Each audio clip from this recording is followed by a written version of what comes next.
अभी तक आपने देखा उम्मीद स्कैनर में ग्रैंडमा यान कुम बोलती है, जानेट से शादी कर लो, मैं तुम्हें ग्रैंड मास्टर बना दूंगी एमी ग्रुप का। ये सुनकर जानेट बहुत ही खुश हो जाती है और अपने मन में शर्माते हुए बोलती है, मास्टर कितना अच्छा इसे ऑफर दे रही है, मुझे पता है कि यान हाँ बोलेगा। दूसरी तरफ यान ग्रैंडमा को बोलता है, मुझे डर है मैं आपको नाराज करूंगा सीनियर, मेरा अपने गर्लफ्रेंड के साथ बहुत अच्छा रिलेशन है और मैं एमी ग्रुप का ग्रैंड मास्टर नहीं बनना चाहता हूँ। आपका शुक्रिया पूछने के लिए सीनियर, लेकिन मुझे जो चाहिए था वो मैं ले लिया हूँ। ये सुनकर जानेट अपने मन में बोलती है, ब्रदर यान रिजेक्ट कर दिया ऑफर, क्या वो मुझसे नफरत करता है? ग्रैंडमा यान को बोलती है, जबकि तुमने अपना मन बना लिया है तो मैं फोर्स नहीं करूंगी तुम्हें यान। फिर वो अपने मन में बोलती है, मैं तुम्हारे लिए इतना ही कर सकती हूँ। जानेट चिल्लाते हुए बोलती है, ब्रदर यहाँ तुमने क्यों मास्टर का ऑफर को ठुकराया है? क्या मैं उतनी अच्छी नहीं हूँ? ग्रैंडमा बोलती है, जानेट तुम यहाँ क्या कर रही हो? यान बोलता है, ऐसा नहीं है जानेट, मेरा पहले से एक गर्लफ्रेंड है। जानेट रोते हुए बोलती है, वो लिंगजाओ है ना तुम्हारा गर्लफ्रेंड, उसके पास क्या है जो मेरे पास नहीं है? यान बोलता है, लिंगजाओ मेरी गर्लफ्रेंड नहीं है, वो तो मेरे दोस्त है। जानेट गुस्से से बोलती है, क्या वो तुम्हारी गर्लफ्रेंड नहीं है? फिर तुम उसके लिए इतना कुछ क्यों कर रहे हो? और तुम उसे गले भी लगाए थे। यान बोलता है, मैं हर लड़के के साथ ऐसा ही करता हूँ, तुम्हें इसे अपनाना ही होगा अगर तुम मेरे साथ रहना चाहती हो तो। फिर वो अपने मन में सोचता है, अगर मैं ऐसा करूँगा जानेट यहाँ से चली जाएगी। जानेट गुस्से में बोलती है, मैं सोची तुम अच्छे आदमी होगे ब्रदर यहाँ, मास्टर सही थे, आदमियों पर भरोसा नहीं करना चाहिए था। और वो वहाँ से चली जाती है। ग्रैंडमा यान को बोलती है, मुझे माफ़ करना इसके लिए यान, जानेट अभी थोड़ी बच्ची है इसलिए इस पर माइंड मत करना। यान बोलता है, कोई बात नहीं, जानेट अभी बच्ची है और उसे प्यार का मतलब नहीं पता है अभी, कब वो बड़ी हो जाएगी तो उसे पता चल जाएगा।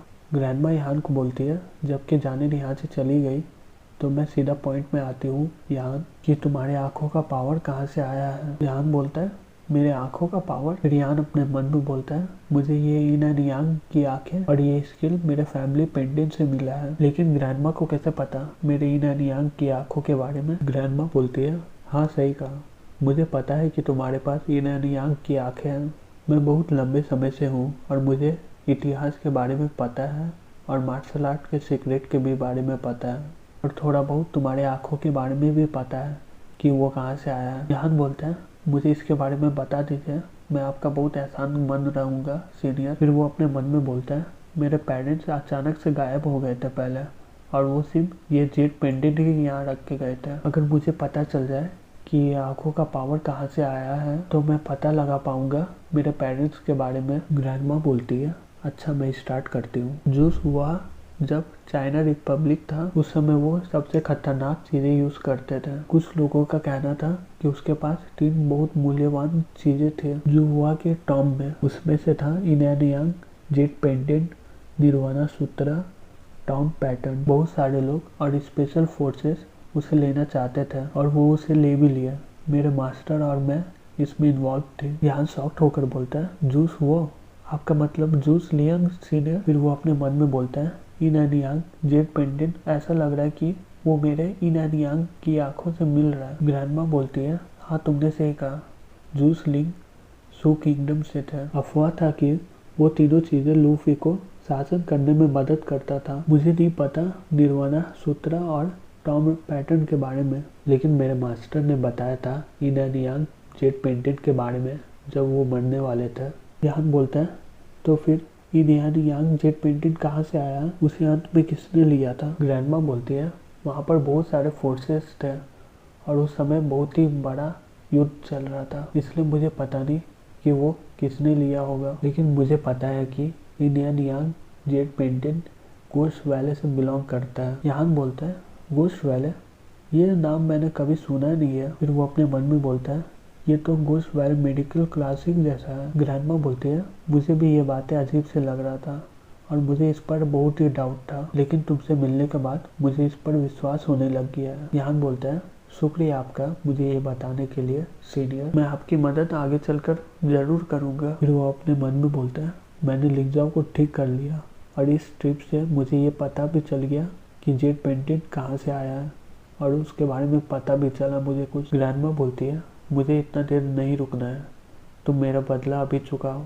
यहाँ शॉक्ट होकर बोलता है, अगर आप शादी करने की बात कर रहे हैं तो मुझे माफ़ करना, लेकिन मैं नहीं कर पाऊँगा, इसके बदले मैं कुछ और कर दूँगा लेकिन ये नहीं। ग्रैंडमा बोलती है ये बात नहीं है, तुम एबी ग्रुप के एल्डर बन जाओ, तुम्हारे पास इतना ताकत है कि तुम पैट्रियस बन सकते हो, रहने और इनकी देखभाल करने की कोई ज़रूरत नहीं है, लेकिन तुम इनकी मदद ज़रूर करना बाद में। यहान बोलता है आप चाहते हो कि मैं एल्डर बन जाऊँ, ये बहुत ही बड़ा पोजीशन है और मैं बाहर का हूँ। हालांकि सारे शिष्य एबी ग्रुप में लड़कियाँ होती हैं, लेकिन मैं लड़का हूँ, इससे आपको प्रॉब्लम हो सकती है आगे चल के। ग्रैंडमा बोलती है चिंता मत करो, मेरे पास एक आइडिया है, मेरे पास आओ। यहाँ उसके पास जाते हुए बोलता है आप क्या करना चाहती हो सीनियर। ग्रैंडमा अपना स्पिरिचुअल एनर्जी एक्टिवेट करती है और बोलती है नाइंग हार्ट सील, और यहाँ पर हमला कर देती है। यहाँ गिरते हुए बोलता है सीनियर आपने मुझे मारा क्यों सीनियर। ग्रैंडमा हंसते हुए बोलती है ये काम करेगा, आप मत करो, ये स्पिरिचुअल एनर्जी अपने शरीर पर महसूस करो। जल्दी से यहाँ वो स्पिरिचुअल एनर्जी को फील करने लग जाता है और वो अपने पेट को देखता है और बोलता है ये। ग्रैंडमा बोलती है ये काम कर गया, चिंता मत करो यहाँ, सील के अंदर मेरा सारा पावर और नॉलेज है, तुम बहुत ताकतवर बन जाओगे अगर तुमने इसे एब्जॉर्ब कर लिया। यहाँ खड़ा होते हुए बोलता है आपने ऐसा क्यों किया सीनियर, ये आपकी पूरी जिंदगी का काम था, अगर आप किसी को देना ही चाहते थे तो अपने शिष्यों को देते ना। ग्रैंडमा बोलती है तुम्हें क्या लगता है मैंने ये कोशिश नहीं की, जिसने स्पिरिचुअल एनर्जी को कल्टीवेट कर लिया उसी ये मिल जाएगा, लेकिन कुछ ही कल्टीवेट कर पाते स्पिरिचुअल एनर्जी को। मैं ये माउंट एबी को पिछले 100 सालों से संभाल रही हूँ और वो तुम ही हो जो स्पिरिचुअल एनर्जी को कल्टीवेट कर पाए हो। यान बोलता है आपने अपना स्पिरिचुअल एनर्जी मुझे दे दिया तो आपके साथ क्या होगा सीनियर। मेरा समय तो बहुत पहले आ गया, मैं इस बॉडी को संभाल के रख रही थी कि मैं ये स्पिरिचुअल एनर्जी किसी को पास कर पाऊँ। मैं नहीं बोल रही हूँ कि तुम माउंट एबी को संभालो यहाँ, मैं ये आशा करती हूँ कि एबी ग्रुप का मुसीबत में होगा तब तुम उसकी मदद करोगे। यहाँ बोलता है हाँ मैं मदद करूँगा, एबी ग्रुप जब मुसीबत में होगा तो। ग्रैंडमा बोलती है मुझे बहुत अच्छा लगा तुमसे ये सुनकर, जबकि हमारा हो गया तो मैं तुम्हें और तुम्हारे दोस्तों को नहीं रोकने वाली। इतने सालों से मैं ये स्पिरिचुअल एनर्जी अपने पर दबा के रखी थी, अब मैं आराम कर सकती हूँ। फिर वो वहाँ से चली जाती है। फिर यहाँ और उसके दोस्त संगाई में पहुँच जाते हैं और यहाँ बोलता है हम लोग फाइनली वापस आ गए। लिंगजाओ यहाँ को बोलती है शुक्रिया तुम्हारा मेरी मदद करने के लिए। यहाँ मैं तुम्हें बुलाना चाहती हूँ मेरे घर में खाने के लिए आज, क्या तुम फ्री हो। यहाँ बोलता है हाँ क्यों नहीं, मैं अपनी दीदी और यूनियन ब्रदर चाओ और सभी को लाऊंगा, बहुत दिन हो गए सभी से बात किए हुए। लिंगजाओ बोलती है हाँ ठीक है ये अच्छा रहेगा, सभी कोई मिलकर मजा करेंगे। फिर वो दुखी होकर अपने मन में सोचती है कि मैं चाहती थी कि यान अकेले आए। फिर उसी समय वहाँ पर एक गाड़ी आ जाता है यान के सामने, उसमें से यूनियन निकलते हुए बोलती है यान बोलता है यूनियन तुम्हें कैसे पता चला कि मैं आज आने वाला हूँ, मैं तुम्हें बहुत मिस किया। यूनियन बोलती है यान मैं भी मिस